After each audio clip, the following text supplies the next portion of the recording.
खुलुमबाय बेयो बड'लेण्ड इंखं टेलिभिजन। दिनैनि रादाबखौ फरायदों आं मलेन बसुमतारिया। दिनैनि गाहाय रादाबफोराव दं। बिस्वजित दैमारिया रायजो सभायाव बर' रावजों समायखिरा लादों।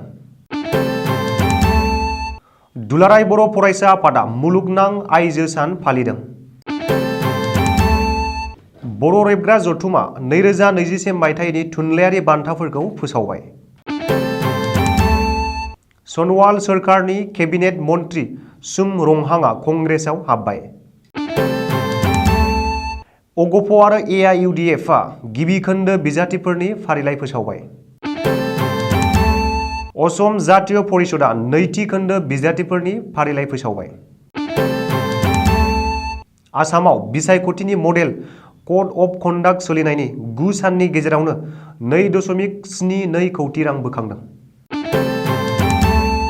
इन्डियान सुपार लिग आइएसएल आव दिनै मुम्बाइ सिटी एफसि आरो गवा एफसि बे मोननै हान्जानि गेलेनाया जागोन। नैथि खेब बिफा जासिगोन फावखुंगुर रणभिजय सिंहआ। दानिया आबुं रादाब।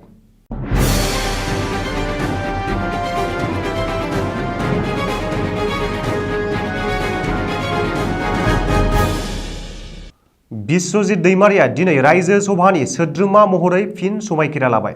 बिजेपि दैदेनगिरि बिस्वजित दैमारिया दिनै बिमा रावजोंनो एबा बर' रावजोंनो रायजो सभायाव समायखिरा लादों। मख'नो गोनांदि फिन खनसेबाव रायजो सभानि सोद्रोमा महरै सायख'जानाय बिस्वजित दैमारिया गावनि गोदोनायाव आर'नाइ लानानै दिनै रायजो सभानि मासिगिरि एबा भारतनि लेङाइ हादरगिरिनि सिगाङाव बर' रावजों समायखिरा लादों। बेखौबो मख'नो गोनांदि बिटिसि बिसायख'थिनि सिगां थांनाय बोसोराव बिस्वजित दैमारिया बिपिएफ दोलोजों लोगोसे रायजो सभा मासिखौ नागारनानै बिजेपिआव जयेन खालामनायनि उनाव आसामनि मोनसे रायजो सभा मासिया लांदां जादोंमोन। नाथाय बे मोनसे रायजो सभा मासिनि उफेरा बिसायख'थियाव बिजेपिआ बिस्वजित दैमारिखौ बिजाथि फसंफिनो आरो बिस्वजित दैमारिया आनकन्टेस्ट देरहानानै रायजो सभायाव फिन सायख'जायो। मख'नो गोनांदि बिस्वजित दैमारिया गोदोनायाव आर'नाइ लाना आरो बर' रावजोंनो रायजो सभायाव समायखिरा लानाया बाख्नायथावना आरो बिथाङा साफ्रोम बर' फिसाफोरनि नोजोरखौ गावनि फारसे बोना लानो हादों। दिनै 8 मार्च मुलुगनां आइजो सान। सिगां बोसोरफोरनि बादिनो देग्लायबो मिरु दुलाराय बर' फरायसा आफादा मेहेरगोनां हाबाफारिजों मुलुगनां आइजो सान फालिदों। मिरु दुलाराय बर' फरायसा आफादा देग्लाय चिरां जिल्ला दुलाराय बर' फरायसा आफादनि मददजों चिरां जिल्लानि बेन्दोंआव थानाय बेंटल फरायसालिमानि गेवलां गेलेग्रा फोथाराव मिरुआरियै मुलुगनां आइजो सान फालिदों। दुलाराय बर' फरायसा आफादनि अफिसियेल फेसबुक पेजआव फोसावनाय बादियै दुलाराय बर' फरायसा आफादा दिनै मुलुगनां आइजो सान फालिनाय हाबाफारिखौ फुंबिलिनि आर'जजों जागायो। हाबाफारि बादियै आफादनि गोथार फिरफिलाखौ बिरहोयो मिरु एबसुनि आफादगिरि दिपेन बर'आ आरो मुंख्लं खाम्फायाव बिबार बावजेनो एबसुनि बोसोनगिरि खुंख्रा सरगयारिया। आरो दिनै बे गोथार मुलुगनां आइजो सान फालिनायाव बर' हारिनि खौसेथि, सिनायथि, थामोनथाय आरो रैखाथिनि थाखाय सोमावसारनानै सुथुरनि आखायाव जिउ बावलांनाय गिबिसिन आइजो मुंख्लं गायदे बसुमतारि आरो हेलेना बसुमतारिनि मुसुखायाव बिबार बावजेनो। फारियै मिरु एबसुनि लोगो बुंथिगिरि बिबारि बर' आरो लोगो हारिमु नेहाथारि खनिका बर'आ। बर' रेबग्रा जथुमा 2021 मायथाइनि गासै मोन6 थुनलाइयारि बान्थाफोरखौ दिनै फोसावबाय।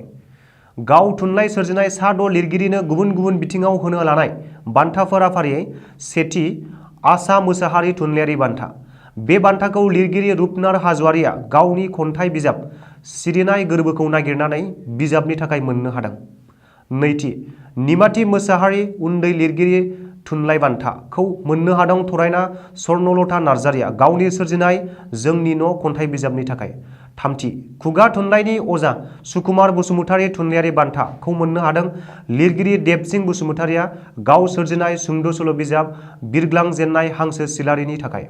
ब्रैथि लाइमोन बर' थुनलाइ बान्थाखौ मोननो हादों थरायना माइनावस्रि दैमारिया गाव सोरजिनाय खन्थाइ बिजाब दावहा मोनसे खुंबावनांगौनि थाखाय।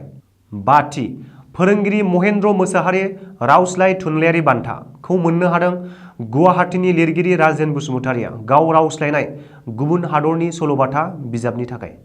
आरो 6थि प्रबिन बरगयारि खन्थाइगिरि बान्थाखौ मोननो हादों लिरगिरि मनालिसा बसुमतारिया गाव सोरजिनाय जिउनि सायनासालि खन्थाइ बिजाबनि थाखाय।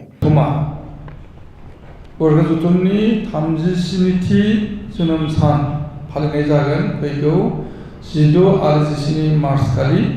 बे जथुमनि गेजेरजों बे जोनोम सान फालिनायनि गेजेरजों बरगयारि जथुमा बोसोरे जे बान्था थुनलाइ बान्था होबाय थादों बे थुनलाइ बान्थाफोरखौ गथायनाय जागोन आरो देग्लाय थुनलाइ बान्थानि थाखाय जोंनि बान्था आफादा जोंनो माखासे माने बिजाबजों लोगोसे लिरगिरिफोरनि मुं दैखांहरदों जे बिथांमोनहा बै बिजाबफोरनि थाखाय बान्था मोननो थांगासिनो दङ देग्लायनि थाखाय। आं बेफोर बै लिरगिरि आरो बिजाबनि मुंफोरखौ फारियै बुंनो नागिरदों। बान्थाजों लोगोसे आसाम मुसाहारि थुनलाइ बान्था बेखौ मोननो हादों रुपनाथ हाज'वारि। बिजाबनि मुङा जाबाय सिरिनाय गोरबोखौ नागिरनानै। निमाथि मोसाहारि उन्दै बान्था बे बान्थानि थाखाय मख'नो गोनांदि बर' रेबग्रा जथुमा बे बान्थाफोरखौ फैगौ 17 मार्च 2021 इं बुधबारखालि बिजिनियाव खुंनो गोनां बर' रेबग्रा जथुमनि 37थि जोनोम सानाव गथायगोन होननानै खौरांगिरि मेलनि गेजेरजों फोसावदों। बेनि अनगायैबो जायफोर लिरगिरिया बैफोर बान्थानि थाखाय सायख'जादों बिथांमोना गावबा गावनि बाय'डाटाखौ थाबैनो बर' रेबग्रा जथुमनि मावख'सिम दैथायहरनो थाखाय खावलायदों। बिजेपियाव बिसायख'थिनि टिकेट मोननाय मोनिखौ लानानै दुखु मोननाय आरो खुद्रिनाया सोलिफुनाय समावनो बिजेपिनि थाखाय गेदेरथार खहा। सर्बानन्द सन'वाल सोरखारनि सासे केबिनेट मन्त्रि सुम रंहांआ बिजेपि नागारनानै कंग्रेसआव हाबहैबाय। सुम रंहांआ रबिबारखालि कंग्रेसआव उदाङै जइन खालामबाय। मख'नो गोनांदि थांनाय 2016 मायथाइनि बिसायख'थियाव डिफु बिधानसभा मासिनिफ्राय बिजेपिनि टिकेट मोननानै देरहानाय सुम रंहांआ सन'वाल सोरखारनि मन्त्रि सभायावबो मासि मोनदोंमोन। नाथाय 2021 नि बिधानसभा बिसायख'थियाव टिकेट मोनफिनिनि थाखाय सन'वाल सोरखारनि मन्त्रि सुम रंहांआ बिजेपिखौ नागारनानै रबिबारखालि कंग्रेसआव आखाइ हमहैयो। कंग्रेसआव जयेन जानायनि उनाव सुम रंहांआ खौरांगिरिनि सिगाङाव बुंदोंदि देग्लायनि बिसायख'थियाव कंग्रेसआ टिकेट होयोब्ला बिथाङा डिफु बियाबाव बिसायख'थि गेलेगोन आरो बेनि थाखाय थियारि। बबेखानि बिजेपिया गावखौ मान होआसै। बिजेपिया जय्ग सुबुंखौ मान होनो रोङा। बेनिखायनो बिथाङा दोलो नागारना कंग्रेसआव हाबनायनि थांखिखौ लानो गोनां जादों होननानै सुम रंहांआ बुंदों। असम गण परिषद सुंद'यै अगप आरो एआइइउडिएफआबो गिबि खोन्दोनि बिजाथिफोरनि मुं फारिलाइ फोसावबाय। मोन्नैबो दोलोआ रबिबारखालि गिबि खोन्दोनि बिजाथिफोरनि फारिलाइखौ फोसावदों। मख'नो गोनांदि अगपआ मैया गिबि खोन्दोआव सा-8 बिजाथिफोरनि फारिलाइखौ फोसावदों। बिजेपिया जथायारि दोलोनि बाहागोआरि असम गण परिषदआ देग्लायनि बिधानसभा बिसायख'थियाव मोन 26 मासियाव बिजाथि फसंगोन। नाथाय गिबि खोन्दोआव असम गण परिषदआ सा-8ल' बिजाथिफोरनि फारिलाइखौ फोसावदों। फारिलाइ बादियै असम गण परिषदनि आफादगिरि अतुल बराया बकाखात बियाबाव बिसायख'थि गेलेगोन। बेबादिनो दोलोनि मावफुं आफादगिरि केशब महन्तआ कलियाबरआव बादायगोन।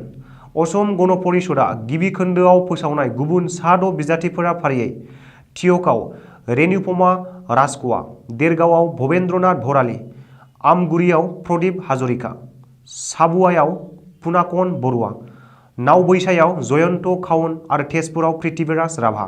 सुलुङाव फोरमायथिनाय बादिब्ला तेजपुरनि बिजाथि पृथ्वीराज राभाया असम गण परिषदआव जयेन खालामनायनि 1 घन्टानि उनावनो तेजपुर बिधानसभा बियाबाव दोलोनि टिकेट मोननो हादों। एआइइउडिएफआबो मैया गिबि खोन्दोआव सा-18 बिजाथिफोरनि फारिलाइखौ फोसावदों। आसु आरो असम जातीय बायदि जुब छात्र परिषदजों दाजानाय गोदान ओनसोलारि राजखान्थि हानजा असम जातीय परिषदआ नैथि खोन्दो बिजाथिफोरनि फारिलाइ फोसावबाय। असम जातीय परिषदआ रबिबारखालि बेलासियाव खौरांगिरि मेल खुंनानै नैथि खोन्दो बिजाथिफोरनि फारिलाइखौ फोसावदों। असम जातीय परिषदआ नैथि खोन्दोआव सा-50 बिजाथिफोरनि मुं फारिलाइखौ फोसावदों। एजेपिआ नैथि खोन्दोआव फोसावनाय फारिलाइ बादियै दोलोनि आफादगिरि आसुनि बारग' गाहाय नेहाथारि लुरिन ज्योति गगैआ देग्लायनि बिसायख'थियाव नाहरखोटियायावबो बिजाथि गसंगोन आरो बिसायख'थि गेलेगोन। फोरमायथिनाय बादिब्ला माजुलि बिधानसभायाव गिबि मन्त्रि सर्बानन्द सन'वालनि हेंथायै शिशुधर दलेआ बिसायख'थि गेलेगोन। बेबादिनो जागिरदआव मन्त्रि पीयूष हाजरिकानि हेंथायै बुबुल दास आरो फाथासालकुसियाव आसाम रायजोआरि बिजेपिनि आफादगिरि रन्जित कुमार दासनि हेंथायै पबिन्द्र देकाया बिसायख'थियाव बादायगोन होननानै फोसावदों। मख'नो गोनांदि बेनि सिगां असम जातीय परिषदआ गिबि खोन्दोआव सा-18 बिजाथिफोरनि फारिलाइखौ फोसावदों। विधानसभा बिसायख'थिनि खालार फोसावनायनि उनाव बिसायख'थिनि मडेल कड अफ कन्डाक्ट सोलिनायनि 9 साननि गेजेरावनो आसामाव 2,72,00,000 रां आरो 2,40,000 लिटार जौ बोखांनो हादों। आसामाव मडेल कड अफ कन्डाक्ट सोलिनायनि समनिफ्रायनो आसाम पुलिस फ्लाइंग स्क्वाडनि टीमआ रायजोनाङै सिग्रोमनानै 9 साननि गेजेरावनो बेखिनि रां आरो आयेन बेरेखा जौखौ बोखांदों।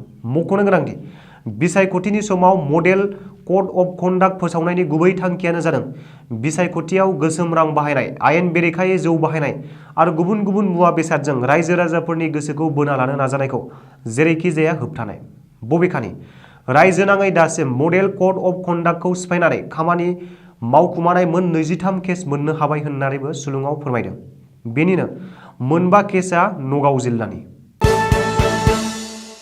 इन्डियान सुपार लिग सुंद'यै ISLनि सेमि फाइनालाव दिनै मुम्बाइ सिटी FC आरो गवा FC बे मोननै हान्जानि गेजेराव फुटबल गेलेनाया जागोन। मोनथिनाय जायोदि बै मोननै हान्जानि गेलेनाया दाहाय मोनाबिलिनि 7:30 रिंगानिफ्राय जागायगोन। बेनि थाखाय मोन्नैबो हान्जानि फुटबल गेलेगिरिफोरा गोख्रोङै गेलेनो थाखाय दानिफ्रायनो साखाफारा जानायखौ नुनो मोननाय जादों आरो मोन्नैबो हान्जाया गाव गावनि देरहानो हानायखौ लुबैदों। बेजों लोगोसे बेखौबो फोरमायनो नांगोन दि इन्डियान सुपार लिग ISLआव गाबोन ATK मोहन बागान FC आरो नर्थ इस्ट इउनाइटेड FC बे मोननै हान्जानि गेजेराव जागोन। बे मोननै हान्जानि गेलेनाया गाबोननि मोनाबिलिनि 7:30 रिंगानिफ्राय जागायगोन होननानै सुलुङाव फोरमायनाय जादों। रणभिजयआ गावनि ससियेल मिडिया इन्स्टाग्राम एकाउन्टआव मोनसे गोजोनथाव खौरां फोसावदों, जायखौ फोसावनाय सानखालिनिफ्रायनो बिनि लोगो आरो माखासे स्टारफोरा गोजोननाय आरो साबायखर बावहरदों। टीवी श' MTV र'डिजनि जाज आरो फावखुंगुर रणभिजय सिंहनिसिम गोजोननाय आरो साबायखर बावहरग्राफोरनि गेजेराव नेहा धुपिया, अगन्द बेदी, कनिका कापुरमोनहाबो दंफादेरो, जायफोरनि गोजोननाय आरो साबायखर बावहरनायाव रणभिजय सिंहआ गोसोआव रंजाखांनाय मोनालासे थायाखैमोन। मोनथिनाय बादिब्ला रणभिजय सिंहआ नैथि खेब बिफा जासिगोन। मोनथिनाय जायोदि रणभिजय सिंहनि बिसि प्रियंका सिंहआ नैथि खेब प्रेगनेन्ट जाबाय। मख'नो गोनांदि फावखुंगुर रणभिजय सिंहआ गावनि बिसिजों समायना सावगारि सेबखांनानै गावनि इन्स्टाग्राम एकाउन्टआव गावनि नैथि खेब बिफा जासिगोननि खौरांखौनो फोसावनाय जादोंमोन।